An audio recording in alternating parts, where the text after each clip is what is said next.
Hi, I'm Nick. And I'm Chelsea. And welcome to episode 3 of Nick and Chelsea's Gen Excellent Adventure. This episode is our first from Dubai. We've been here about 3 days now. We arrived on Tuesday night, and now it's Friday night. And we're feeling pretty jet lagged, in case you can't tell. Actually, I'm feeling pretty great because I went to bed at 9 p.m. last night, which is very early for me. And I woke up very early, partly because of my child, but partly because I just did. And then, but that full night of sleep really helped me.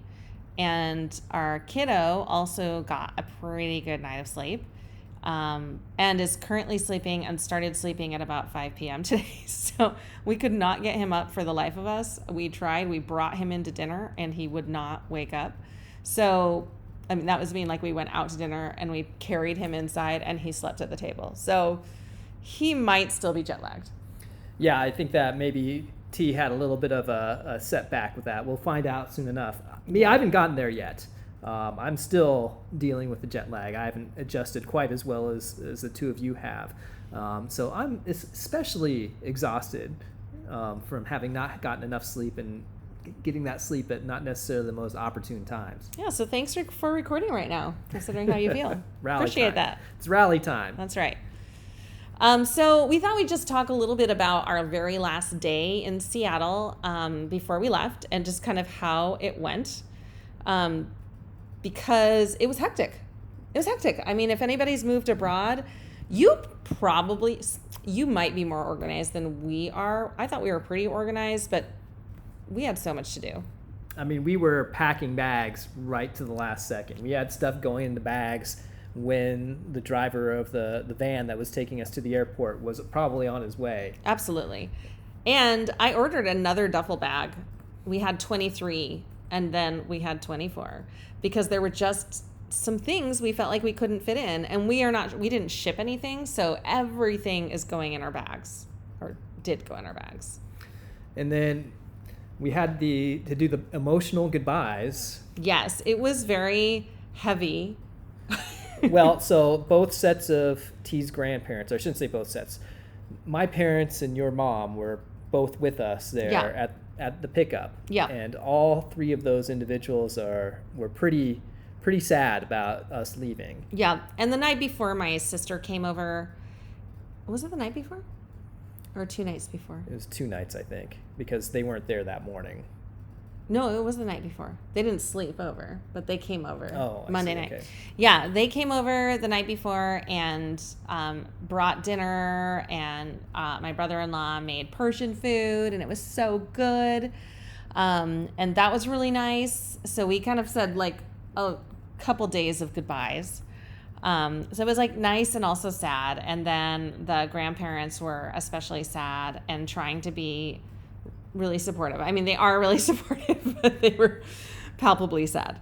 Well, and unfortunately, the goodbyes were kind of cut short a little bit. It was very abrupt because the driver was in a hurry. I think he was running behind. And it turns out, we didn't know it, but the driver wasn't the only one running behind. Yeah, we got in the car, in the what was it? It was a Sprinter van. A Sprinter van. That was what could hold all of our stuff. And then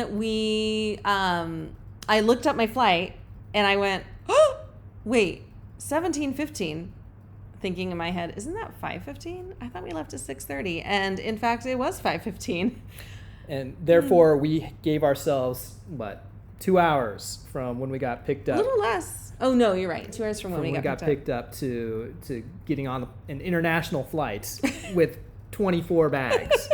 19 of which ended up getting checked. Yeah, and then... So try doing the mad dash at the airport with 24 bags. Well, we could not have done it without hiring a porter. Thank you to the porter. And then we also, we had a bike box, and that complicated things. We almost were through really fast, actually, considering how late we were. And then the bike box was complicated. They had to open it up and then repackage it and just make sure it was all safe and legal. And then they had to saran wrap it because otherwise it could fall apart. Anyway, it was a long, arduous process. All that said, we got to the gate in time. We got no time to get water, like literally 0 time to get water. Yeah. I would have liked to refill my bottle. Could not do it. Got very thirsty on the plane. Lots of things like that, but we did make it. We got on the plane. All the bags made it. Every bag made it. Yeah, I was not expecting that. Yeah, it was really awesome. And we're very grateful to Emirates Airline for all the work they did to make sure that this all happened on a short notice. Yeah, and Emirates, I mean, it's a long flight. Yes, it's 14 whatever hours from Seattle to Dubai, but it's direct. Emirates is an amazing airline. Also, they feed you so much food. It's pretty good. And they just take care of you. They had a kid's backpack for tea, and they give the washcloths out, the heated washcloths, which I know happens on a lot of international flights. They just do a nice job taking care of you. There's like a little bit more leg room there than on other airlines. Of course, you have to walk past, and we didn't walk past first class, but we did walk past business class, and you're like, oh man, that looks nice. That looks really nice. But anyway, even coach is fine. Well, I mean, when you talk about the business class seats, I don't know that would have even worked for us anyway, because those were all sort of spaced out and individual. When you have a 5-year-old, I mean, I don't think you want their 5-year-old having, an entire huge space all by themselves where you can't, tend to them at all. Yeah. And speaking of 5-year-olds, T, I would say, did really, really well on a 14-hour flight. Oh my gosh, yes. He was great. And we didn't let him watch screens the whole time. He wanted to immediately, but he was pretty patient when I was like, no, we have all these games and toys. People gave him new toys. He got to buy something new at the airport with money that my dad gave him. And then he also was given toys by Emirates. So he really stayed pretty good, staying occupied with other things. And then we ate, and after we ate, then he was allowed to watch something. He watched planes. Was it planes? Yeah. Yeah. It's like other cars and then planes. He watched that. He told me today that he didn't like it as much as cars because it has some mean guys in it.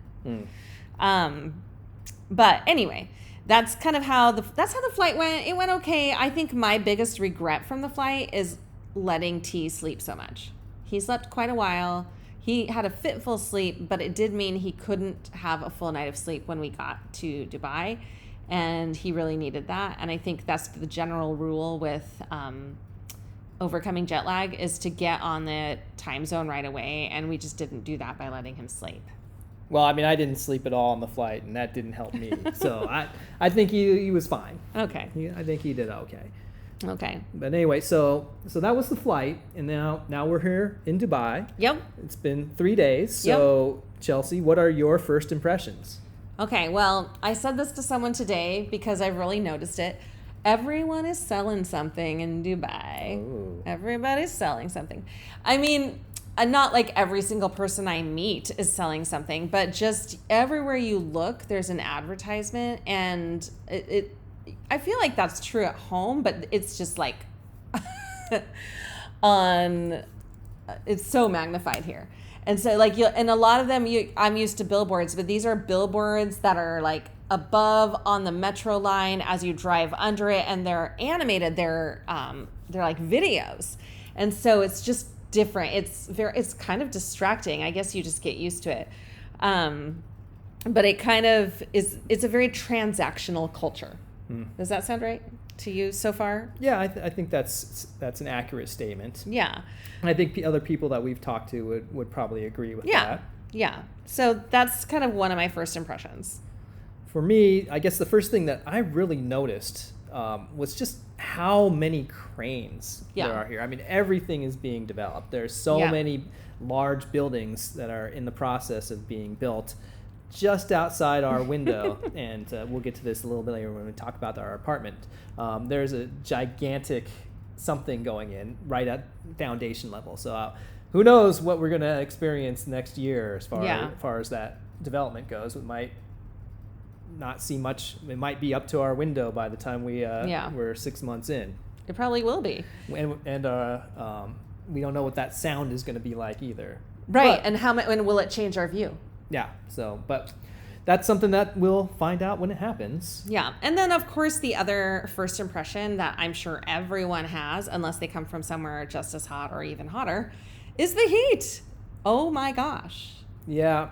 I mean, we knew what we were getting ourselves into in terms of coming here at the hottest time of the year, when it's temperatures in, well, I'll say above 40 degrees Celsius. Which I still don't understand in my head. I cannot translate it in my head yet. I don't know it. 40 is 104 degrees Fahrenheit. Yeah, ooh. So we've got, every day we've been here has been above 104 degrees Fahrenheit at the heat. And it doesn't cool down a whole lot at night. I mean, we're talking about it's still maybe having lows at 90. Yeah. So there's no real relief from the heat. And no, as we expected, we've spent most of our time inside since we've been here. And when we have been outside, like we went to IKEA yesterday, and we'll talk more about that, but the parking garage is just kind of insanely hot. And I talked to somebody about that today, and they're like, oh yeah, all the parking garages.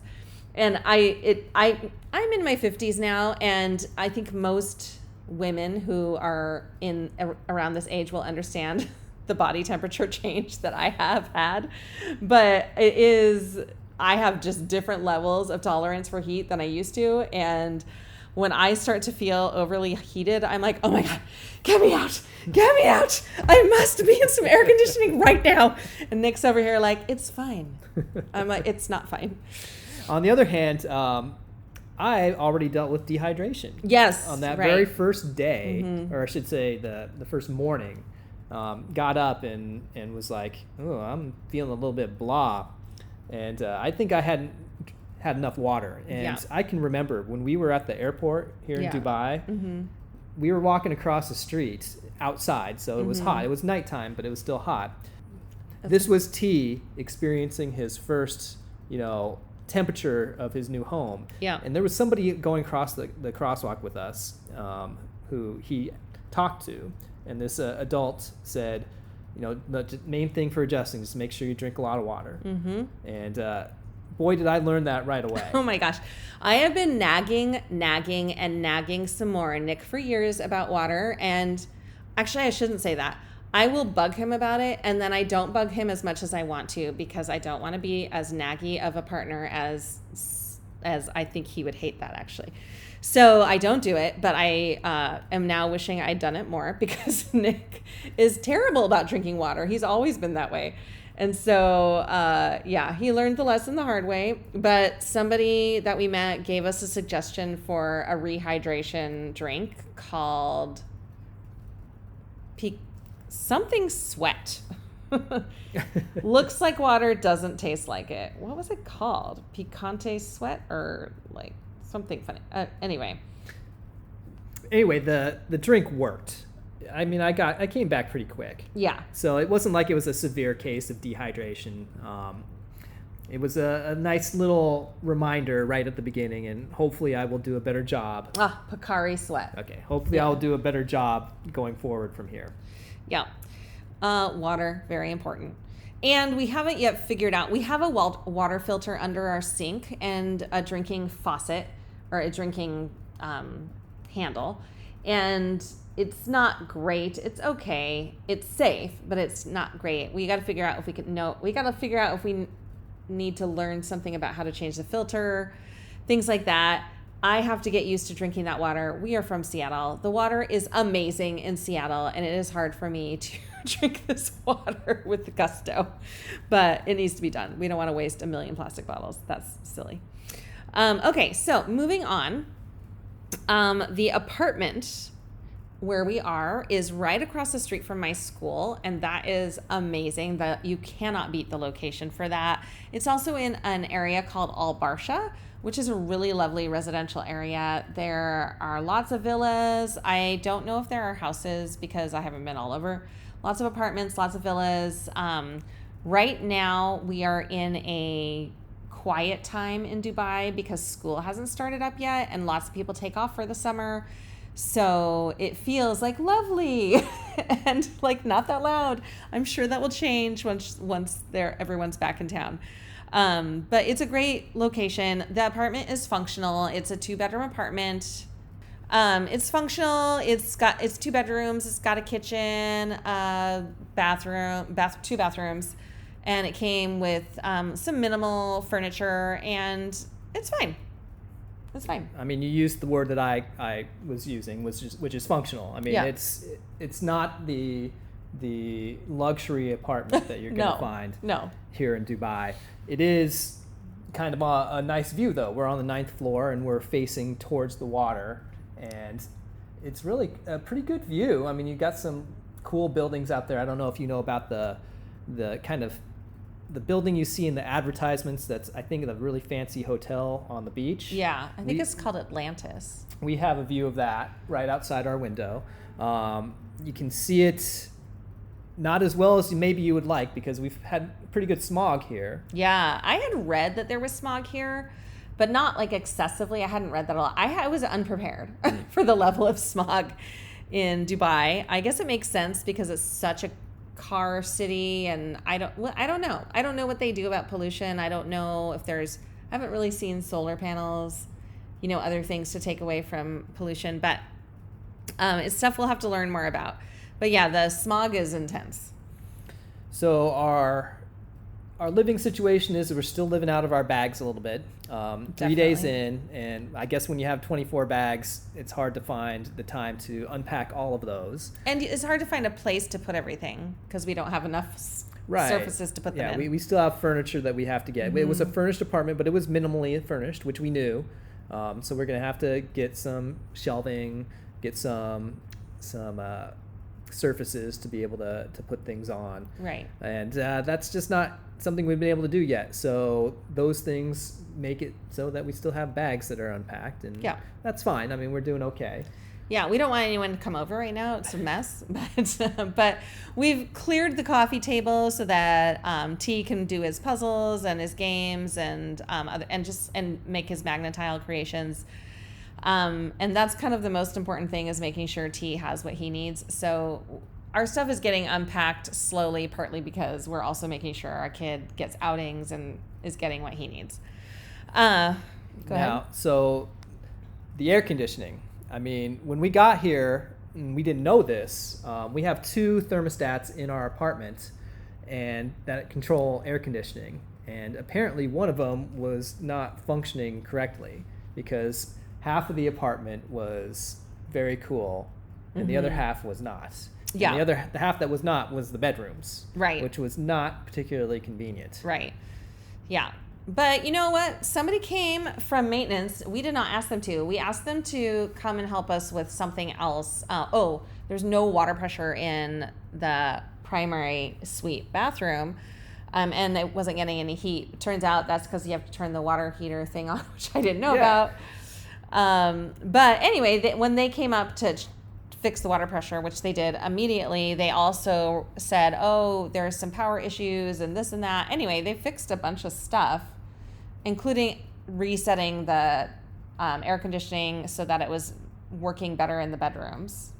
Yeah, and unfortunately, we do not know how to work those thermostats. I can't set it back, or I can't change anything. So we are kind of committed to where they are set right now. Yeah.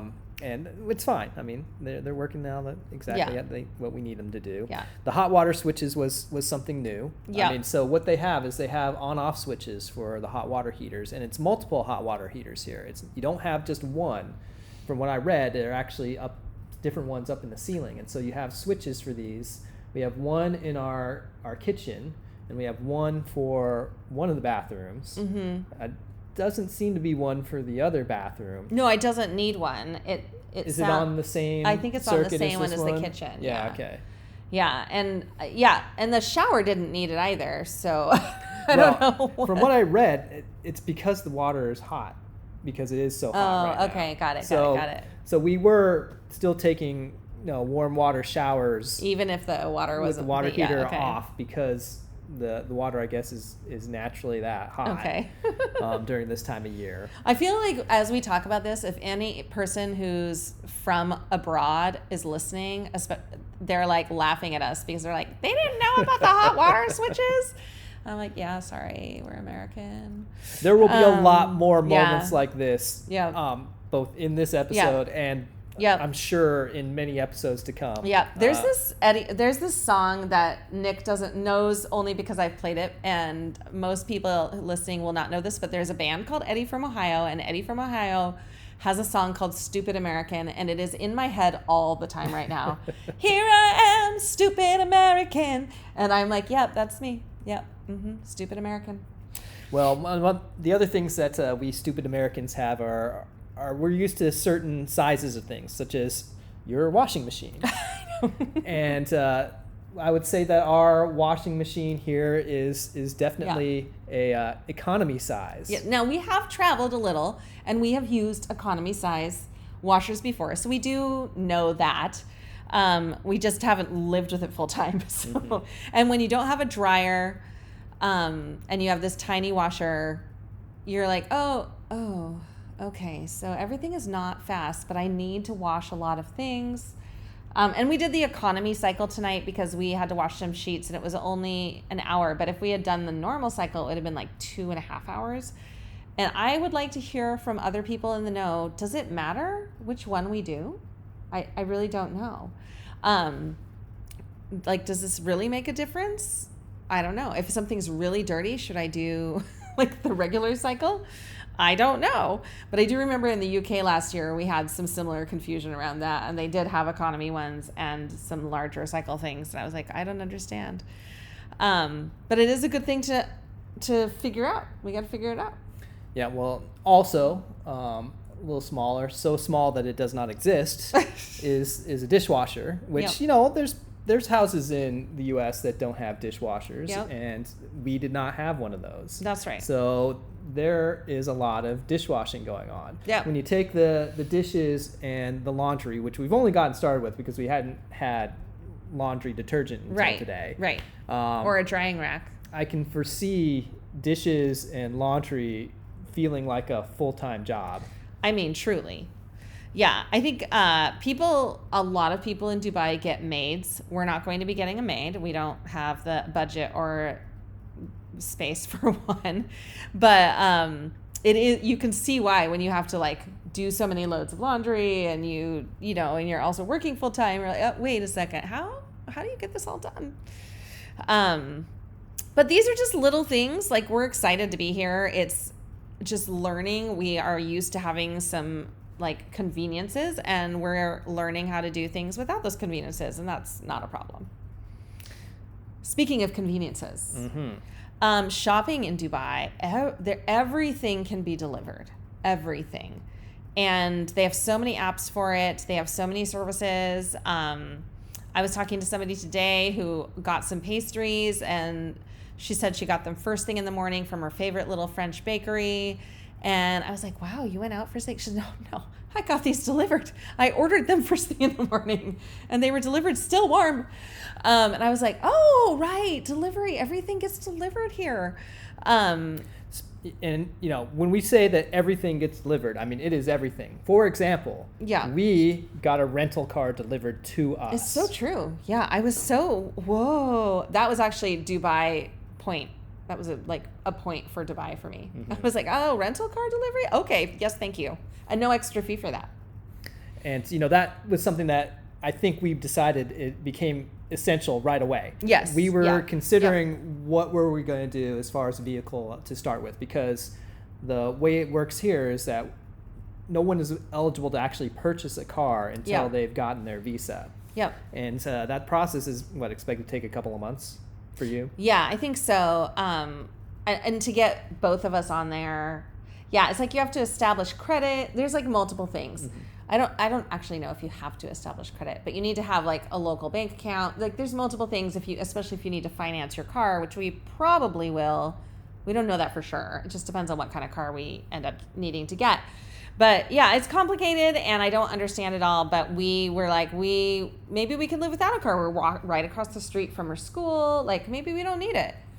Yeah, you're right. Yeah, I mean, we were considering whether we could get by for a month or two without a vehicle, and we very quickly, within a day, after taking some One full day. taxis to places and Yeah. realizing, it's not an expensive taxi, but still, if you're going and coming back and going and coming back with 3 people a couple times a day. Yeah, and you pay a little bit more for a taxi with a car seat. We knew that was going to get pretty expensive pretty fast. Yeah. And so there we go. We needed a car. Yep. And we got one And we got- brought right to us. No, thank you very much. And like, what was I should shout out the company, because honestly, they were really helpful.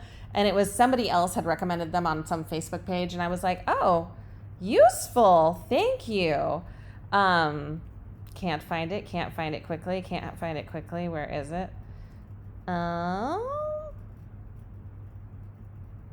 Mumtaz Rent-A-Car.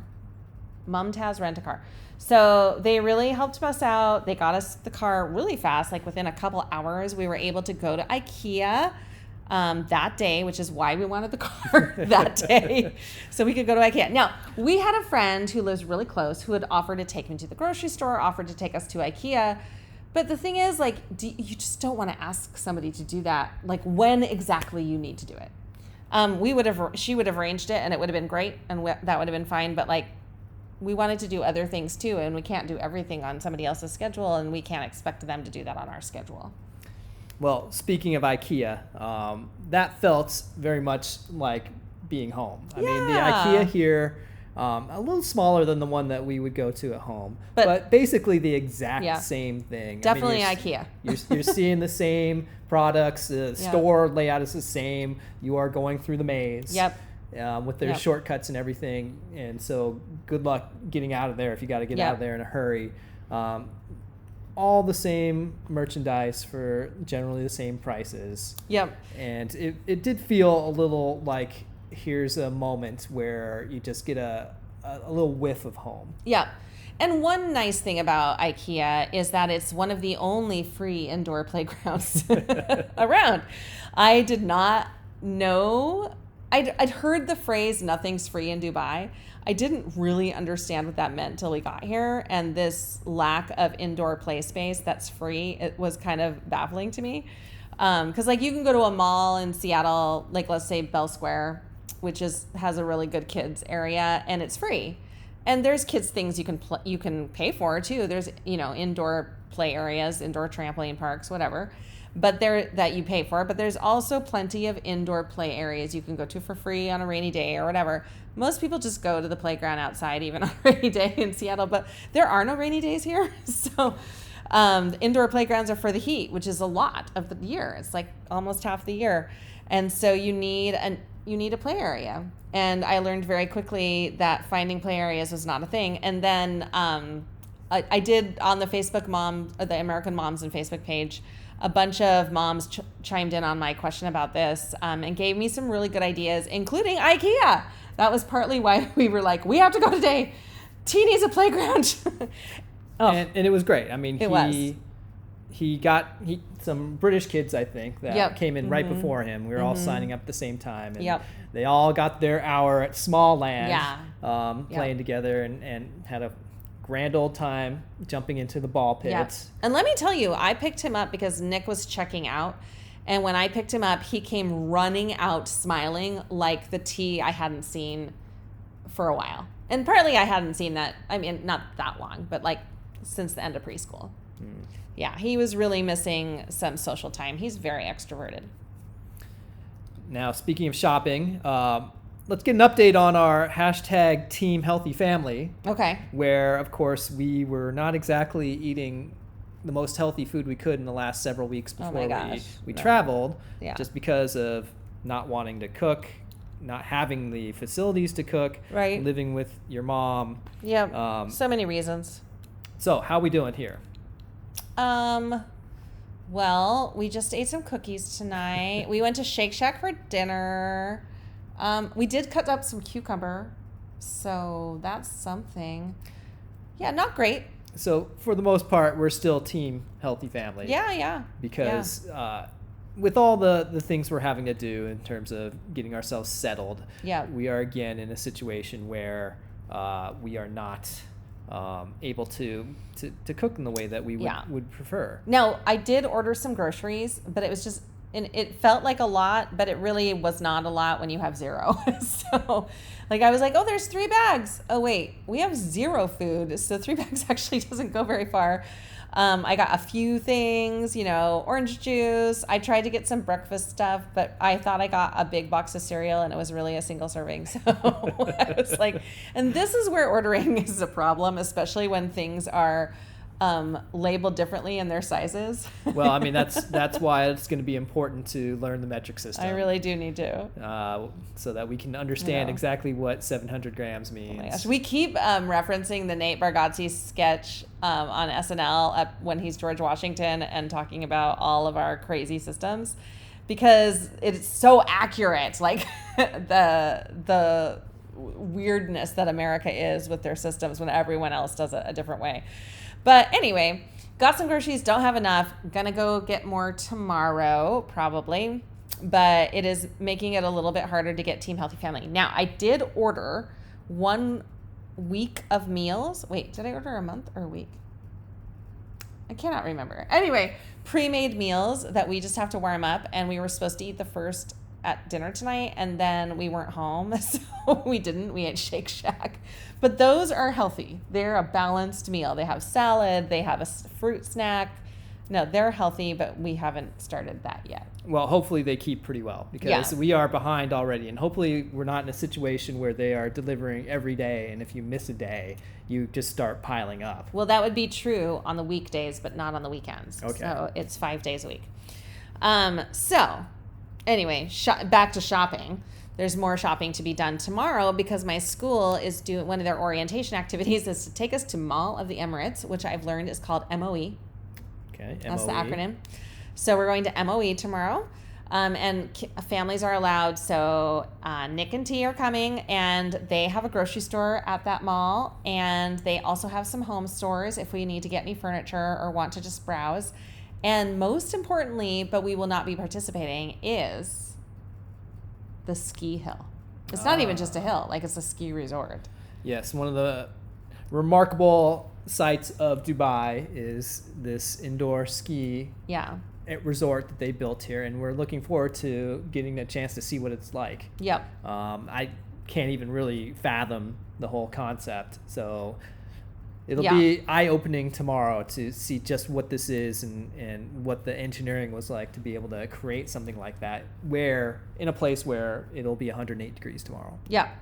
And I also on the shopping list, this isn't really shopping, but we did go to Dubai Mall today. And we'll talk more about why we were over in that area. But T and I spent a little bit of time in the mall. We were looking at the ice skating rink for a long time. And then we ate at this little place called Crave, starts with a K, next to it. And actually, we did have a pretty healthy meal. So, woohoo, Team Healthy Family for real.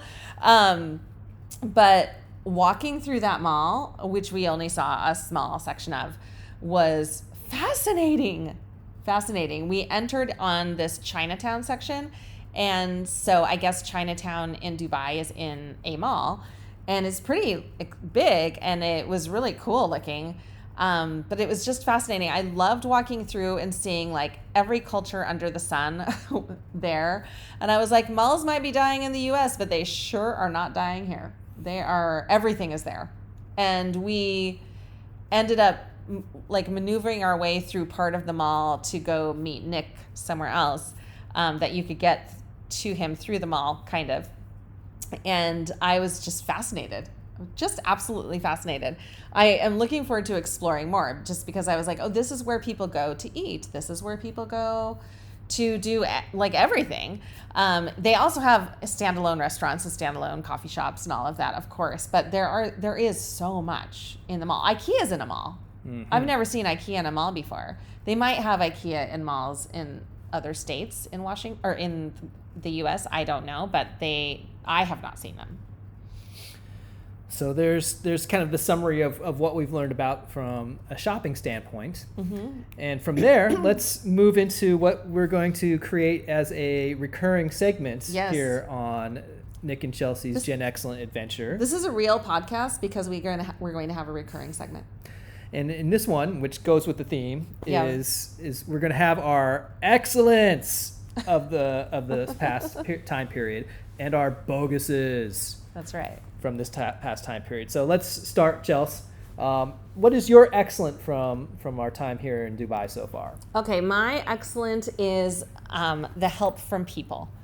So, American Moms Facebook page, that one is amazing. I've gotten help from people. I haven't met most of those people, but 2 of them specifically reached out to me to offer help about moving and to offer me just to be a resource for me with questions. And one of them works at the school next door to mine and lives literally around the corner from us.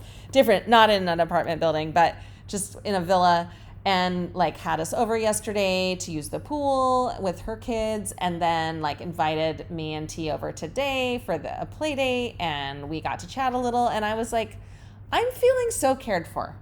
I'm feeling so cared for. And then you got to meet some people at the pool too. Like, it just felt like, oh, we're on our 2nd day and people are being so kind. People from my school have been kind. I haven't had as much interaction with them yet, but I will have a lot more starting tomorrow. But they've been kind and helpful too. You know, when I asked about the water pressure, they had it fixed the next day. Like, just everybody's been lovely. So I feel like very grateful to be having this experience and to be getting to meet people who are like, hey, we're here. You are new. We get it. Come on in. It's lovely. What is your excellent, Nick? So this kind of piggybacks on our pool trip yesterday. But basically, T kind of taught himself how to swim. I mean... So here's what happened. So there were a lot of kids there around his age and maybe a little younger too. And these kids all basically knew how to swim. Yeah. And they are kids who basically kind of live in the pool. When you're here in Dubai, that is one way to get outside and at least try to cool down a little bit. Yeah. And so these kids have a lot of experience in pools. T's gotten a good number of swim lessons, but he hasn't been in that I'm in the pool all the time mode. And so he's learned a few things, but I wouldn't say that he was capable of swimming before we got here. Well, yeah. At the lessons, he would do it, but he wouldn't do it anywhere that his feet couldn't touch the bottom. He was too scared. So, because he was in this situation with these other kids, he is Mr. Ultra competitive. And he sees So other true. kids doing something, and he's of the belief that I should be able to do that as well, if not better than you. And so because of that, he kind of just taught himself how to swim. He was treading water and going. I mean, I was kind of really scared because he was wanting to go out where the other kids were, which was, this pool wasn't super deep, but it was, half of it would have been over his head. It was over my head. But he's doing it, and he was doing it without really any fear. Kind of got himself all the way to the end. I mean, I don't know if that was. I mean, you were sort of. I was with him. I wouldn't let him go in the deep end if I didn't follow him. But I went to the deep end with him, and he was trying to get to the edge. And right at the end, right before he got there, he was like, "I need a noodle." So he got scared. More, I think he was a little worn out because it was pretty far, and then he got a little scared. But that's why I followed him. He was fine. And then he didn't stop going. He still kept going. And he would take times with noodles, and that helped give him a little break. But yeah, I mean, we have a love-hate relationship with his competitiveness because sometimes it can be unfortunate in how it shows up. But sometimes it also pushes him to be like less scared and to do the thing that we know he can do. And this was one of those instances. Yeah. So that was my excellent. Now let's move on to the boguses. All right, Chelsea, what's your bogus? Okay. I would say driving here is a bit of a challenge. Well, first of all, one of the reasons we got this car and any car I was looking at for a rental is because I needed one. We wanted one with Apple CarPlay so that we could see maps on the thing. And so we get in the car yesterday to go to IKEA and maps, and it's not working. CarPlay's not working. CarPlay's not working, so I'm just reading Google Maps while Nick is driving, and I'm trying to like help direct him. And actually, we did really well. Today, no, I did contact the company and they figured out that we needed an Apple USB card, which we were like, do we have one still? Because they don't, their new ones are all USB-Cs. They don't even make those anymore. But Nick found one and that did make it work. Yeah. It did in fact work. So today we had it plugged in, and yet trying to get to Dubai Mall downtown where Nick was having a meeting, we left at 11:30. He was supposed to be there at noon, and we got there at what, 12:15? Something like that. I mean, it was a comedy. I mean, it felt very much like the scene from European Vacation where they're stuck on the roundabout and just keep going around in circles and circles all day. I mean, truly. Every time we came to an exit or an entrance onto the main highway, it's like there's 2 or 3 lanes going off in different directions, and we ended up on the wrong one every single time. Like 5 times like that. Yeah. It was hilarious at some point, and we're like, how far away will we get? Or we'd start, so then we'd be going back the right direction, and then we'd go on the wrong exit again. And we weren't reading maps correctly, and sometimes it just wasn't far enough ahead for us. No, it was fascinating. I mean, it was, you can call it fascinating. I would call it a little bit harrowing, watching the estimated time of arrival on our map change from 11:53 to 11:57 to 12:01 to 12:08. It was that perfect intersection of just comedy and farce. It was, and I guess comedy, farce, and stress. Yeah, and Nick's having like this prospective job interview, and it was not for it wasn't for like a full-time job, so he wasn't taking it as seriously as he would a full-time job, but you still want to make a good impression. Yeah.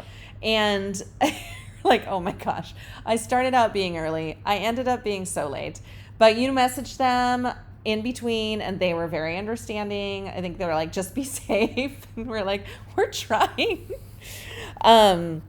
Yeah, the other thing about driving is we have a ride safer vest for T because we don't have a car seat yet. It's getting delivered tomorrow.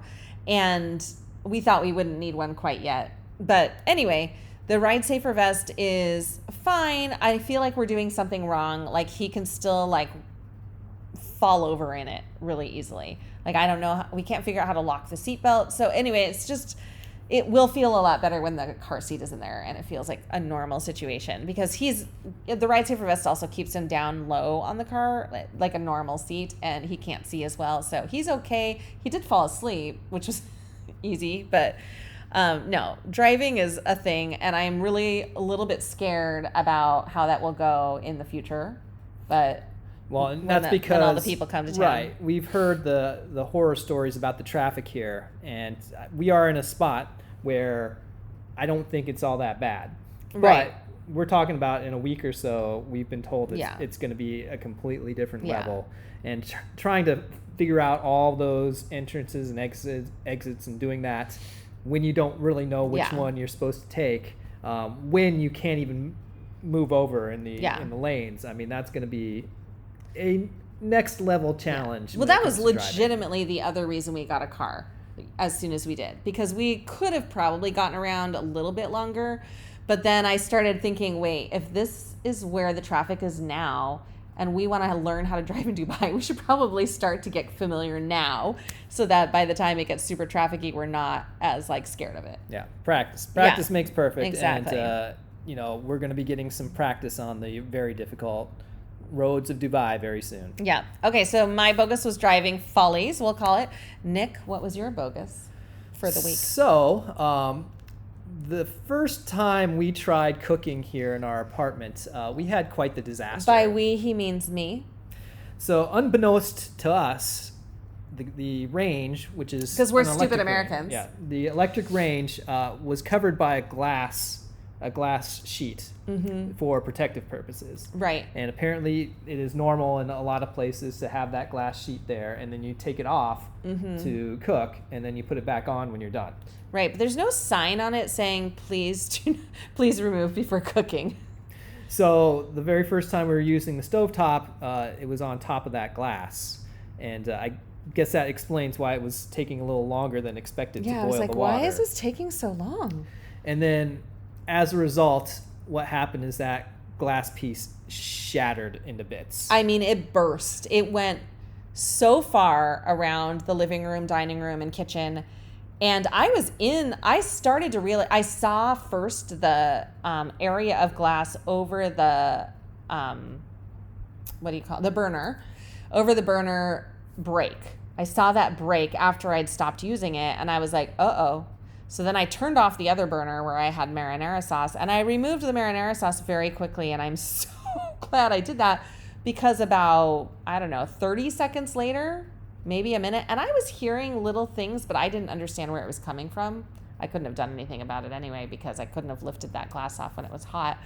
But it just absolutely burst, and I'm so lucky I was faced the opposite direction and I was at a different counter than where the stove was, because that could have very much damaged me. Well, and making it all the more difficult is that this was on our second night here. Yeah. And so first full day, and we didn't have a broom. We had nothing to clean up this enormous pile of shards of glass. Nothing. That was literally all nothing over the floor of our kitchen. We're trying to keep T away so that he doesn't step on any. Yeah, which he's viewing as a challenge. He'd like to step in it even more, and because we don't want him to do it. We were incredibly lucky that we were able to go down to security and tell them what happened, and they sent somebody up here with a broom to basically clean up after us. Yeah, and they spent a lot of time getting out all the glass, and we still found extra glass. Like there were glass pieces in the washer which we had left open because of moisture. But yes, it was fascinating. It was scary. And I don't ever want one of those again. I hope they never give us a replacement. I did email my school about it because I was like, please bill me if you need to. But yeah, I felt very foolish. I was like, here is a good example of a stupid American moment. Yep, I'm so sorry. But maybe a good story? Well, for the record, I would have made the same mistake. I wouldn't have known that you needed to take that off either. So I guess you can ding both of us on that one. So I guess my question is, for any listeners out there, have you experienced these? And or if you have, did you know what they were? Did you remove them? Was there a sign? Okay, so those are our boguses. We've got driving follies and glass shattering. So you've got your excellent and your bogus every week. And if you're a Bill and Ted's fan, you know exactly why we use those terms. Mm-hmm. So I guess we can wrap this up with kind of looking at what's ahead for us here in the immediate future in our adventure here in Dubai. Yep. I guess we start off with, which we talked about a little bit, is my job prospects. If you've listened earlier, one of the challenges we have on this trip is that I arrived without having a job, and that if we really want to experience this adventure the way that we want to, I'll need to be able to provide some sort of income. And so I had this, informal interview today with this group that is looking for some English lessons. Right. That you found these people. They went onto the Facebook page for American expats, I think. And we're looking for somebody who could help teach some English. I have no experience teaching English, and it's quite remarkable that they've gone to the lengths they have to try to see what I can do. I had a Zoom call with one of the members before we came here, gave them what I consider to be a reasonable rate for somebody who doesn't know what they're doing as far as teaching English. They had talked about how they had gone through a lot of different English lessons with a lot of different people from different countries who do this and had very little success with that. And these are people who speak English. I want to make sure that that gets conveyed. I mean, I can understand what they're saying, but they feel like that they need some more pointers on terminology, on trying to make sure that they're very understood. They want to reduce their accent and understand all the kind of isms, the Americanisms, basically. Mm-hmm. And so we had this meeting today, and it was said, let's just come down to the hotel that they're staying in downtown to have an informal, maybe up to an hour. Ended up being, 3 hours? Yeah, and, it was long. After 2 hours, they invited you and T to come along too. So you guys got to to meet them as well. And it's been sort of interesting trying to get a read on exactly what they want from me. It's hard to know.